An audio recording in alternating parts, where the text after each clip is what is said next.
Hello class. हमने जो बच्चों पिछले लेक्चर में चर्चा की थी, चैप्टर वही अपना पार्ट 20 जो है ठोस कचरा प्रबंधन स्वच्छता का पोर्शन हम ले चुके हैं। अब हम आगे बढ़ रहे हैं ठोस कचरा प्रबंधन। अच्छा, जिस तरह से हम देख रहे हैं वर्तमान में शहरीकरण होता जा रहा है, औद्योगिकरण होता जा रहा है और कचरा जो है बढ़ता जा रहा है, तो उससे कई प्रकार की जो है समस्याएं पैदा हो गई। एक तो कचरा बहुत ज्यादा आने लगा है। अब उस कचरे के कारण क्या हुआ है कि उसका मानव स्वास्थ्य पे जो है असर भी, दुष्प्रभाव जिसको अपन कह सकते हैं, पड़ने लगा है।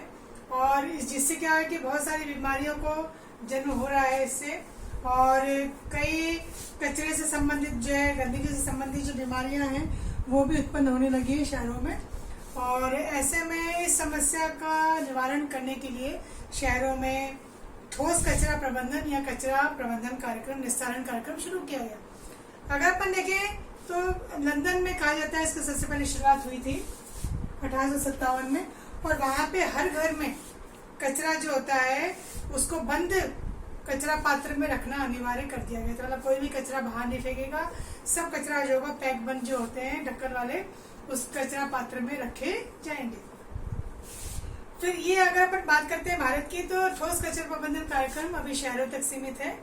और यहाँ पर हम बात करते हैं ठोस कचरे से आशय क्या है, ना अर्थ क्या है ठोस कचरे का, तो इसको ध्यान से सुनिएगा।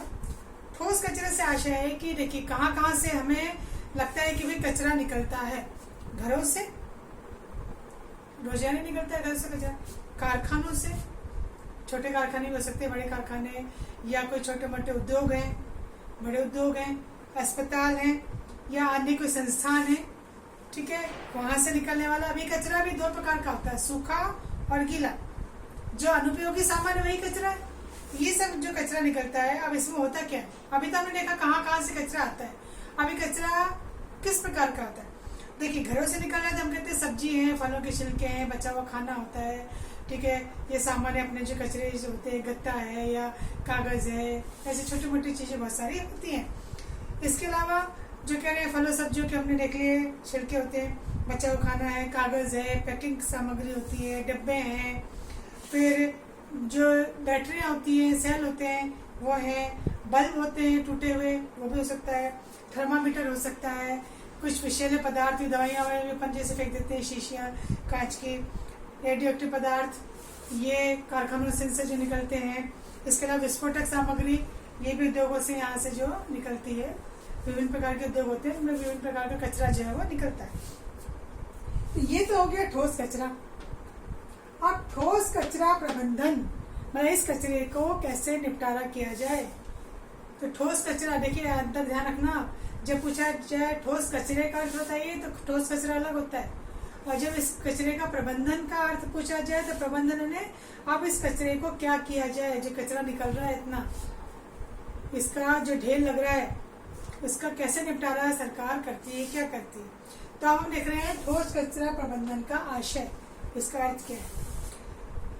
अब इसमें कोशिश ये की जाती है कि जो भी इसका निस्तारण किया जाए उसका कोई कचरा तो वैसे दुष्प्रभाव कर ही रहा है, पर कचरे को निपटारा करने में भी कोई दुष्प्रभाव नहीं हो। तो इसके लिए वातावरण पर और जन स्वास्थ्य पे कोई असर ना हो, प्रतिकूल असर ना हो, ठीक है, इसको ध्यान में रखते हुए ठोस कचरे का उपचार करना, निस्तारण करना, पुनः प्रयोग करना, पुनः चक्रण करना, या उसको कोई अन्य ऊर्जा में परिवर्तन करना, ये सब प्रक्रिया का संचालन करना क्या कहलाता है, ठोस कचरा प्रबंधन। अब इसके लिए क्या है, कुछ नियम बनाए गए। अब ये नियम क्या है कि नियम में राज्यों को ये कहा गया है कि जो भी ठोस कचरे का प्रबंधन है, इसके लिए प्रशिक्षण जो कर रहे हैं ये काम, जो लोग इससे जुड़े हुए हैं, प्रशिक्षण दिए जाएं, सुझाव लिए जाएं, ठीक है, या सुझाव दिए जाएं, संसाधन उपलब्ध कराए जाए। संसाधन है, आज मान लीजिए बात हो जाए कि भाई घरों से कचरा लिया जाएगा, तो कचरा लाने वाली गाड़ी ही नहीं है, तो कैसे कचरा उठाया जाएगा, थोड़ा संसाधन भी उपलब्ध करवाना। फिर ठोस कचरा प्रबंधन पे नए शोध कार्य किए जा रहे हैं कि भाई इसका प्रबंधन कैसे किया जाए, क्या इसका कोई और उपयोग हो सकता है। अब जैसे क्या है कि इसमें जब छांटते हैं कचरे को तो इसका अलग अलग जो है निस्तारण किया जाता है। कुछ तो जो है पुनर्चक्रण हो जाता है, फिर से बन जाता है, ठीक है, कुछ का खाद में उपयोग हो जाता है। कई बार जो बच जाता है उसको समतल करके उसमें ऊपर मिट्टी विट्टी लगा करके पार्क भी विकसित किए जाते हैं। तो कैसे इसका निस्तारण करना है, कैसे इसको जो है निपटारा करना है, ये सरकार सुझाव देखती है, संसाधन उपलब्ध कराती है इसके लिए। फिर शहरों में जो कचरा उत्पादन हो रहा है, तो इसके आधार पर देखिए एक अनुमान जो निकाला गया है कि जहाँ पर 1 लाख से 5 लाख की आबादी वाले शहर हैं, यहाँ पे एक अनुमान लगाया इन्होंने कि 210 ग्राम कचरा प्रतिदिन प्रति व्यक्ति जो है उत्पादन करता है। जहाँ 1 लाख से 5 लाख की आबादी है, वहाँ पर 210 ग्राम जो है कचरा शहरों में हर व्यक्ति जो है रोजाना इतना कचरा जो है उसको निकालता है। और जो ज्यादा आबादी वाले शहर है 5 लाख से, वहाँ पे लगभग मान लो 500 ग्राम, आधा किलो कचरा जो है वो रोजाना यहाँ पर व्यक्ति के हिसाब से औसत इन्होंने जो है वो निकाला है। अब जो ठोस कचरा प्रबंधन की प्रक्रिया है, इसमें अब होता क्या है, हमने तो केवल क्या देखा है कि हमने अपने घर से कचरा निकाला, बाहर रख दिया, कचरे वाले की गाड़ी आई, उन्हें वो कचरा लिया और अपने उसमें डाल दिया और ले गए। अब इसके बाद क्या हुआ ये हमको नहीं पता। तो ये हम पढ़ेंगे अब होता क्या है उस कचरे का। जो हमारे घरों से कचरा ले जाया जाता है या कारखानों से लिया जाता है, दुकानों से कचरा लिया जाता है, उस कचरे का क्या होता है, अगला स्टेप क्या है इसका। तो हम देख रहे हैं बच्चों उसकी प्रोसेस या प्रक्रिया क्या है, ठोस कचरा प्रबंधन की प्रक्रिया। सबसे पहले क्या है कि जो भी शहर के निर्वाचित प्रतिनिधि होते हैं, जिनको जनता जिताती है, शहरी निकायों के जो भी वहाँ पे काम कर रहे हैं, जैसे गांव के होते हैं, शहर के होते हैं, शहर में जैसे नगर पालिका है, नगर निगम है, इस तरह से नगर परिषद, तो वहाँ के जो जनप्रतिनिधि होते हैं ये और जो अधिकारी होते हैं, ये इस कचरे का निपटारा करने के लिए इसके लिए जो लोगों को नियुक्त करते हैं वो सफाई निरीक्षक होते हैं, जो इसका ठेका इनको जो है वो दिया जाता है। और ये लोग क्या करते हैं, सफाई कर्मचारियों को रखते हैं जो घरों से, अस्पतालों से, प्रतिष्ठानों से, मतलब अन्य दुकानों से यहाँ से कचरा लेकर के, और एक सेंटर होता है इनका कचरा संग्रहण केंद्र, वहां पर जाकर के वो इकट्ठा करते हैं। मतलब हमारे यहाँ से गाड़ियों में कचरा गया और एक जगह जाकर के वो कचरा इकट्ठा हो जाता है। अब क्या होता है उसके आगे, अब यहाँ से जहाँ पे इकट्ठा हुआ है, यहाँ से विभिन्न साधनों के द्वारा, हो सकता है ट्रैक्टर के द्वारा, ट्रकों के द्वारा, बंद ट्रक हो, खुले ट्रक हो, जो भी इनके साधन है उसके जरिए, या घोड़ा गाड़ियों के द्वारा, ट्रैक्टर, जहाँ पे जैसी सुविधा, इसके द्वारा इसको जो संग्रहण केंद्र था ना जहाँ पे इकट्ठा हुआ, वहां से अभी ले जाया जाएगा निस्तारण केंद्र पर। मतलब अब यहाँ पे इसका निपटारा करना है कि यहाँ पर अब क्या किया जाए इस कचरे का। मतलब घरों से निकाल के एक जगह इकट्ठा हुआ, एक जगह इकट्ठा हुआ, वहां से फिर ले जाया गया, फिर एक जगह और इकट्ठा हुआ। अब यहाँ पे प्रोसेस शुरू होगी। अब जब एक निस्तारण केंद्र पर पहुंच गया कि हाँ भैया अब इसको यहाँ पर देखना है, करना क्या है, तो यहाँ पे अलग अलग कैटेगरी डिवाइड कर दी जाती है कचरे की। घरेलू कचरा अलग, अस्पताल का कचरा अलग, औद्योगिक कचरा जो होता है वो अलग, ठीक है, और जो भी दुकानों का कचरा है वो सब अलग कर दिया जाता है। और इनमें जो अवयव होते हैं, जैसे अपन देखते हैं ना कचरा देने वाला, अपने देखेंगे प्लास्टिक अलग इकट्ठा करते हैं, वो दूध के थैले अलग इकट्ठे कर रहे हैं, कांच का सामान अलग इकट्ठा कर रहे हैं, कहीं को ऐसे लोग भी जो लोहे का सामान भी कचरे में से देखते रहते हैं, तो वहाँ पे इसके लिए नियुक्त किया जाता है। तो इसमें अलग अलग पदार्थ, जैविक अलग, अजैविक अलग, प्लास्टिक है, कागज है, शीशियाँ हैं, धातुएं हैं, ठीक है, बैटरी होती है, विषैले पदार्थ है, ज्वलनशील पदार्थ है, विस्फोटक पदार्थ है जो खतरनाक कचरे में आते हैं, रेडियोएक्टिव पदार्थ हैं, या कोई अस्पताल का कचरा जिससे संक्रामक रोग फैल सकता है, इन सब को अलग अलग करके जो इकट्ठा किया जाता है। और फिर इसका जो है निस्तारण की प्रक्रिया होती है, किसका आगे क्या करना है। तो ये जो निस्तारण हो रहा है, ये निस्तारण के क्या क्या तरीके हैं, इस पर अपन अब आगे पढ़ेंगे। तो कुछ उपाय जो किए जाते हैं, इसमें पहला हो रहा है कचरे का न्यूनीकरण और पुनः प्रयोग। न्यून यानी कम, न्यूनीकरण करें और पुनः प्रयोग करें, अर्थात ये दोनों ही कचरा निवारण के उपाय हैं। और इसमें लोगों को कहा जाता है, जो उत्पादक है, मतलब जो कोई चीज बना रहा है और हम जैसे जो हम उसका उपयोग कर रहे हैं, इन दोनों को कहा जाता है कि आप कचरा कम से कम निकालने का प्रयास करें। जैसे आपने देखा होगा कि पैकिंग मटेरियल होता है, जहाँ आवश्यकता नहीं है वहाँ पैकिंग मटेरियल ना लगाएं, तो उससे क्या वो कचरा, मतलब उसको बनाए ना, तो उससे क्या होगा, कचरा कम हो जाएगा। फिर ये कह रहे हैं कि कुछ चीज ऐसी होती है जिसको हम पुनः प्रयोग में ला सकते हैं, जैसे कपड़े होते हैं, कपड़े से हम कोई जो आपने देखा होगा दलिया बना लेते हैं, ठीक है, वो लेके जाते हैं घरों से कपड़े लेकर के, कुछ कपड़े अपन जो है उसका थैले बना सकते हैं, कोई भी अन्य चीज़ जो है इसको बना सकते हैं, या उससे कोई और चीज़ बना सकते हैं। लोग कालीन बना लेते हैं, बेडशीट बना लेते हैं अच्छे अच्छे कपड़े झाड़ करके। तो इसका जो है कुछ उपयोग किया जा सके। तो एक तो ये हो गया। पुनः प्रयोग में जो है कपड़े हैं, नैपकिन्स हैं, प्लास्टिक का सामान है, कांच के बर्तन होते हैं, इनको जो है क्या किया जाता है, जिनका कि ज़्यादा उपयोग नहीं होता है, इनको कई बार क्या कर देते हैं, जैसे एक अच्छी चीज़ है तो बांट दी जाती है, किसी के काम आ जाएगी, नहीं तो उसको जमीन पे गाड़ दिया, ठीक है, उसके ऊपर जो कुछ निर्माण कार्य कर दिया या दान देने की प्रेरणा दे दी गई, तो इससे जो है ये वाला काम कचरे का हो जाता है। जो जरूरतमंद है उनको दान भी दे दिए जाते हैं, तो उनके किसी काम ही आ जाती है वो चीज़। हमारे लिए तो बेकार है, तो किसी के लिए वो काम की चीज़ हो सकती है। दूसरा आता है कचरे का पुनः चक्र, मतलब जो कचरा फेंका जा रहा है क्या उसको पुनः बनाया जा सकता है। इसके लिए 3 प्रोसेस होती हैं यहाँ पर। इसको पुनः चक्रण कहा जाता है, जिसमें संग्रहित कचरे में से पुनः चक्रणीय पदार्थों धातुओं को छांटना। जो कचरा इकट्ठा हुआ इसमें से छांट, जो भी मैंने आपको बताया अलग अलग कैटेगरी होती है, श्रेणी होती है, तो उसमें से कचरे को अलग अलग कैटेगरी में छांट लेना, ठीक है। फिर जो अलग अलग छांट लिया उसको वापस क्या कर लेना, कच्चे माल के रूप में। जैसे मान लीजिए प्लास्टिक है, प्लास्टिक को जो फैक्ट्री में गया पिघला दिया तो वापस वो नए रूप में आ गया, अपना जो ओरिजिनल रूप में उसमें आ गया, उससे अब कोई भी चीज़ बन सकती है। अखबार है, अखबार को गला दिया जाता है, उससे कोई चीज़ बन सकती है। तो जिसका उपयोग, जैसे कोई गलने वाली चीज़ है, इसको गला करके नई चीज़ बनाई जा सकती है। तो पहले एक तो अलग अलग करना उन चीज़ों को, फिर इसमें से कच्चा माल बनाना, फिर इस कच्चे माल से पुनः नई चीज़ बनाना। ये 3 चक्र यहाँ पर हैं। अलग करना इनको, फिर कच्चा माल इसको तैयार करना, और फिर बाद में कच्चे माल में से नए उत्पाद बनाना। तो ये रिसाइकल जो है चीज़ों का हो जाता है। तीसरा होता है कचरा संग्रहण।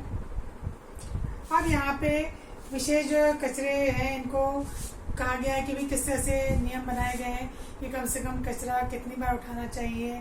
तो यहाँ पे लिया गया हफ्ते में 2 बार संग्रह करना चाहिए, और जहाँ पे बहुत ज़्यादा कचरा इकट्ठा हो जाता है वहाँ पे तो नियमित रूप से उसको हटाया जाए, ताकि वहाँ किसी प्रकार की मक्खियाँ, मच्छर, बीमारी फैलाने वाले जो कीटाणु हैं वो ना फैले। तो कोशिश करनी चाहिए ऐसी जगह पे जो बीच बाजार में कहीं इकट्ठा हो रहा है तो वहाँ से तुरंत इस कचरे को उठाया जाए।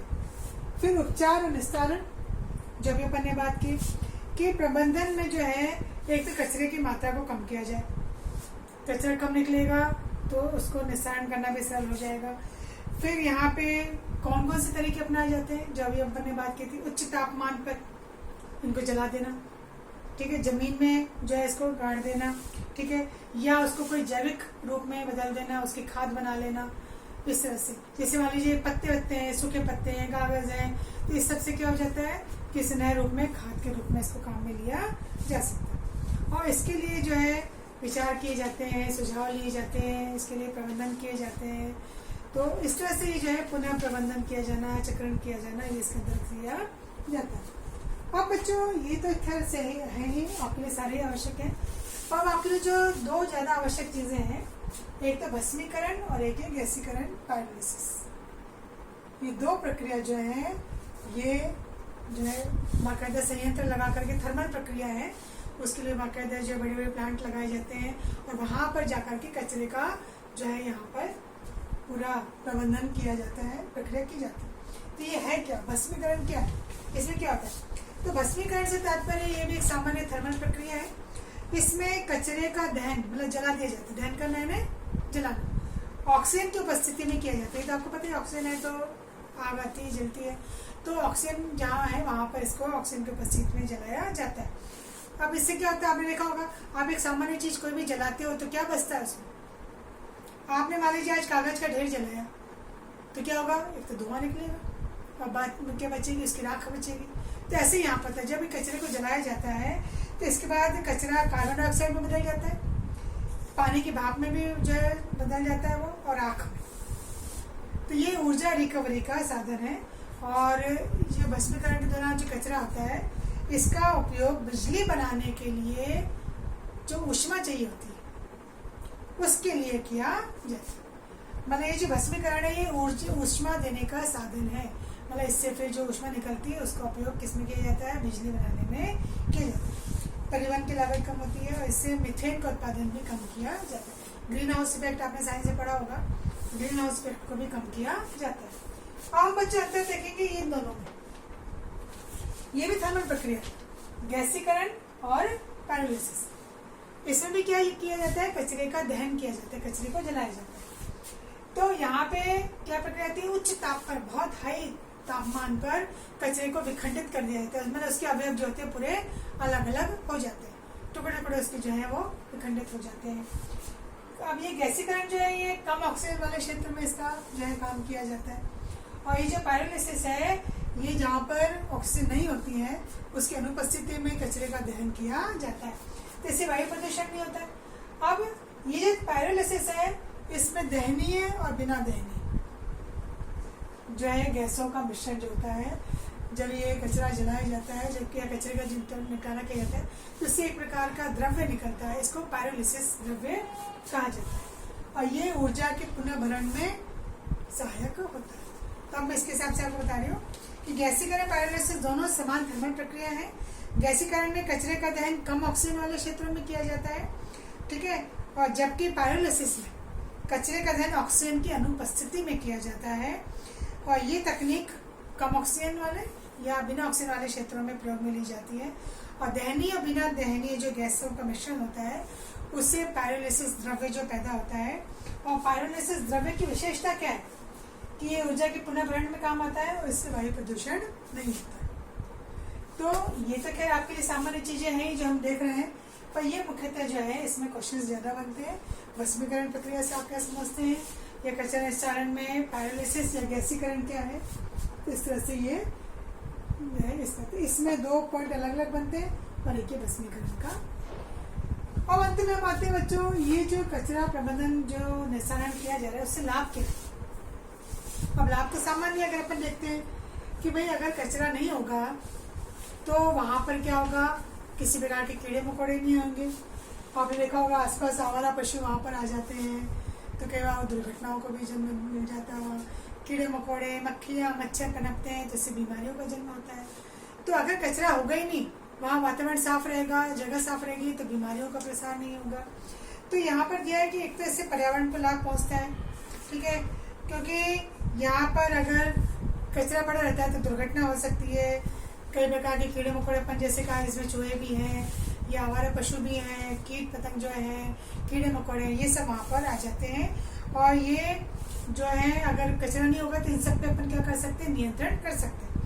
दूसरा, रोग नियंत्रित हो गए तो लोगों का स्वास्थ्य सुधार होगा, स्वास्थ्य सुधार होगा तो लोग कम से कम बीमार पड़ेंगे, कम बीमार पड़ेंगे तो अस्पताल पे भी क्या होगा, भार लोगों का कम होगा, मरीज का भार। जलीय पदार्थों की निकासी नहीं होगी तो जल प्रदूषण नहीं होगा।